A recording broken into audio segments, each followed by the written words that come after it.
ध्यान मेरी तरफ लेकर आ जाइए। आज हम क्या मनाएंगे? क्षमा का दिवस संवत्सरी। क्षमा क्या है? B normal, be frank. ये कोई प्रवचन जैसा मत समझिए, एक सिंपल नॉर्मल टॉक। क्षमा क्या है? हम हर साल कहते हैं क्षमा करो, क्षमा दो, क्षमा करो। ये बताइए, क्षमा करना आसान है या क्षमा मांगना? दोनों में से मुश्किल क्या है? क्षमा करना आसान है, क्षमा मांगी नहीं जाती। उसमें क्या लगता है? अहंकार अंदर गलता है, मैं को चोट लगती है, झुकना पड़ता है। लेकिन क्षमा करने में क्या है? तथाकथित व्यवहार की भाषा में क्षमा करना क्या है? उसमें आप क्या बन जाते हो? महान बन जाते हो। 4 लोगों के सामने कोई आपसे माफ़ी मांग रहा है तो आपके मन में क्या रहता है? अगर मैं इसको अभी 4 लोगों के सामने माफ़ नहीं करूँगा या अपने परिवार के सामने इसे माफ़ नहीं करूँगा तो मैं क्या बन जाऊँगा? बुरा बन जाऊँगा। कि कैसा है कि क्षमा नहीं कर रहा। क्या वो क्षमा हमारे भीतर से आती है? नहीं। हम क्षमा भी नहीं कर पाते। क्यों? क्योंकि उसमें भी हम अपने आप को पकड़े रहते हैं। हम क्षमा भी दिखावे के लिए करते हैं। बाहर से क्षमा कर दिया, माफ़ कर दिया, लेकिन अंदर ही अंदर क्या चल रहा होता है कि तुझे तो एक बार मैं ज़रूर बताऊंगा। चल, मैं नहीं बताऊंगा, लेकिन मुझे अपने परमात्मा पे विश्वास है, वो तेरे साथ वैसा जरूर करेगा। तेरे कर्मों की सज़ा तुझे जरूर मिलेगी। मैं क्षमा तो कर देता हूँ। दूसरों को क्षमा करने से पहले सबसे पहली क्षमा किससे मांगनी है? खुद से। क्या आपने कभी खुद को माफ़ किया? दूसरों को तो आप बाद में जब मर्जी माफ़ कर देना, क्या लेकिन खुद को आपने माफ़ कर दिया? क्या आपने अपने जीवन की पूरी जीवनी देखी? उसमें कहाँ कहाँ आप गलत हो, कितने झूठ बोलते हो, कितने कपट करते हो। हर एक छोटी बात में हमारे कपट है, हमारे अंदर कुछ चलता है और हमारी ज़बान पे कुछ आता है। जितने भी आप किसी को कह दो कि ये मेरा बिल्कुल प्रेम का रिश्ता है, बिल्कुल पक्का रिश्ता है, क्या आप उसके प्रति भी वफादार हो? ये शब्दों को सुनते जाओ और देखते जाओ। देखने की बात है। क्या आपका जिससे सबसे पक्का रिश्ता है, क्या आपने उसके साथ कभी कपट नहीं किया? क्या आपने उससे कभी झूठ नहीं बोला? आपको पता है, और ऐसा भी नहीं, ये भी नहीं कि मैंने उसके भले के लिए किया।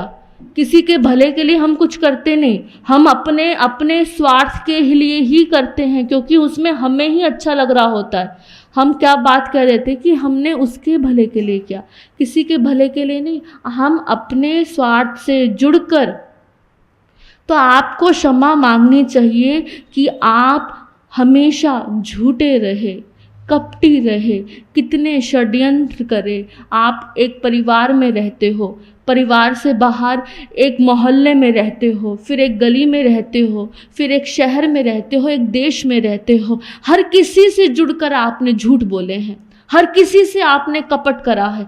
बचपन से लेकर जब से आपको होश आया, जब से आप एक नन्हे बालक से, जब से आपने स्कूल जाना शुरू किया, स्कूल जाते वक्त आपने अपने सहपाठियों से झूठ बोला, अपने क्लासमेट से झूठ बोला, किसी पेंसिल के लिए झूठ बोला, किसी पेन के लिए झूठ बोला, आपने किसी नोटबुक के लिए झूठ बोला, अपने नोट्स छुपाए।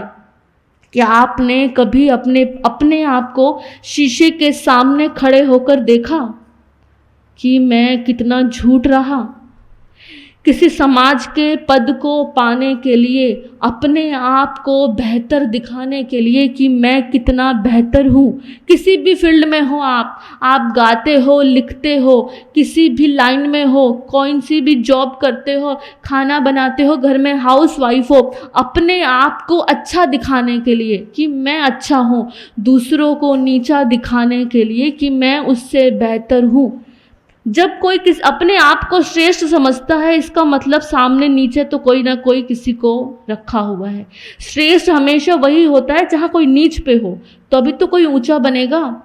संवत्सरी आपका ये नहीं है कि आप जैन बन गए तो आपका ये क्या हो गया, कोई त्योहार हो गया, कोई पर्व हो गया कि आपको माफ़ी मांगनी ही है शब्दों में। अभी आप घर जाएंगे, आज नहीं तो कल सब जगह को उसका मैसेज करोगे, खमत खामना करते हैं, खमत खामना करते हैं, खमत खामना करते हैं। उस खमत खामना में आप कहीं भी टिके हुए नहीं हो। इसको आपने लोक का क्या बना लिया, त्योहार बना लिया, जबकि ये आंतरिक त्योहार है, भीतर का।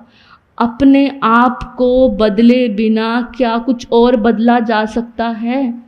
जब तक आपके भीतर बदलाव नहीं है, क्या आप प्रतिज्ञा लेते हो कि आज से आप जिसके प्रति द्वेष रखते हो उससे द्वेष नहीं रखोगे, उसके लिए साजिशें नहीं रचोगे?